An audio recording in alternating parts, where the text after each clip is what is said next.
Is Goldman Sachs in trouble? I'm Megan Barnett from Fortune. The answer is yes. I'm Colin Barr. Let's talk about these allegations that they misled Congress, or that Right. specifically the CEO, Lloyd Blankfein, misled Congress. Well, right. They have to lie to Congress to get in trouble for it, basically. I mean, Senator Levin did this report that showed all the conflict of interest they had, and it's clear that they misbehaved very badly during the bubble, as a lot of the bankers did.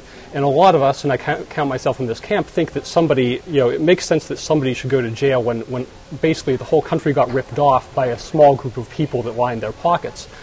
But the problem is finding something that they did that's actually illegal. Right.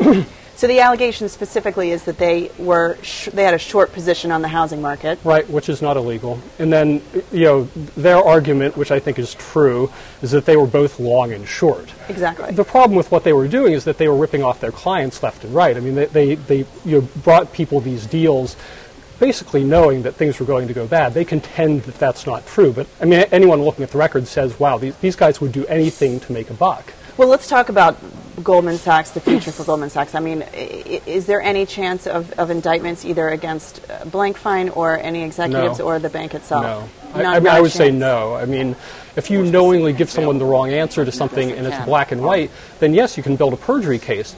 The problem with all these financial bubble crimes, such as they are, and I guess that's why none of them are actually classified as crimes at this point, is that anybody can spin their version of events very easily, because these things are complicated and most people don't understand them. And there's always a way of saying, we were doing this, and the rules in finance are not very strong in terms of protecting the client. Would Goldman get beyond much of this if they just changed up their management a little bit and moved forward? Well, I think they probably will. I mean, I think at some point, Blankfein's been there since 2004, so I think that logic tells you can't do that job forever.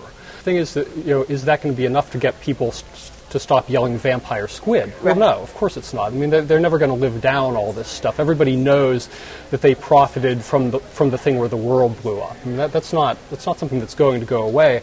The question is, what do they have to do? To them, I think the question is, what do we do to get our stock to stop going down? Right. Because their stock's down 20% this year. It didn't do well last year. It went basically straight down after they got the SEC charges in April. In a weird way, actually, the thing where their stock goes down is arguably good news, because over time that puts pressure on them to do something, and maybe they break themselves up and make themselves into less of a danger to the rest of us.